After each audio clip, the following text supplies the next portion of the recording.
Have you ever wondered if the grass is greener on the other side? Well, let me tell you a story about a little city mouse who thought he had it all. He lived in a huge metropolis, surrounded by towering skyscrapers, bustling shops, and fancy restaurants. Life was a constant whirlwind of excitement. One day, he decided to visit his old friend, a country mouse. Her home couldn't have been more different.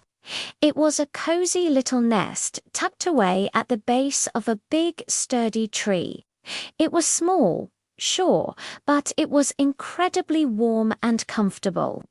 For dinner, the country mouse prepared a simple but delicious meal, all sourced from her own garden.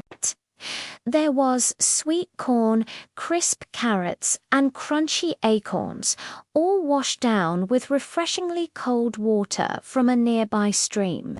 As they ate, the city mouse couldn't stop talking about his glamorous life. "Oh, you wouldn't believe it," he boasted. "I go to the theater. I visit museums. My house has 20 rooms. Have you ever even tried Chinese food?" He talked and talked, painting a picture of a life filled with endless luxury and entertainment. That night, the country mouse couldn't sleep. She tossed and turned, her head filled with visions of the city. She imagined herself dining at elegant restaurants, wearing stylish hats, and living in a grand house. "This is the life for me," she thought. "I want to live in the city too." She was completely enchanted by the idea. The very next morning, filled with excitement, she packed a small bag and journeyed to the city. The city mouse's house was just as magnificent as he had described. It was enormous. She wandered through room after room, marveling at the beautiful furniture and expensive decorations. "This is amazing," she squeaked.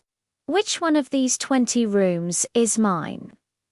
The city mouse chuckled and led her down a long flight of stairs, down, down, down into the dark, damp basement. It turned out this was where he and many other mice lived, huddled together in the shadows. The country mouse was a little surprised, but the promise of a city feast kept her spirits up. And what a feast it was! The humans had left out a spread of cheese, bread, cookies, cakes, and even lemonade. And yes, there was Chinese food.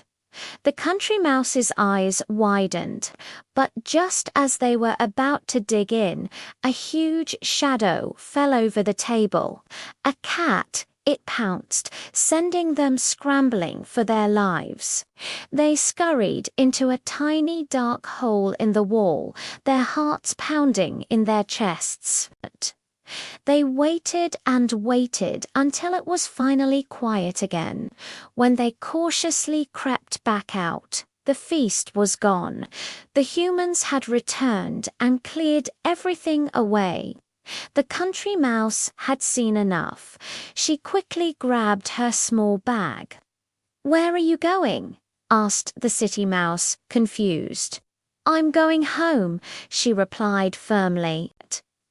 "Your city life, with its dangers and its basement dwelling, isn't so wonderful after all. It might look glamorous from a distance, but I'd rather have my safe, simple life. Now, could you please help me call a taxi?" And so the country mouse returned to her cozy nest, happy and content with her own life. It's a good reminder that sometimes the lives we envy from afar aren't as perfect as they seem. What looks like a feast might come with a hidden cat, and a 20-room mansion might just mean you're living in the basement.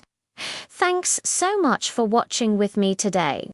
If you enjoyed this story, don't forget to hit that like button and subscribe for more tales and lessons. See you in the next video.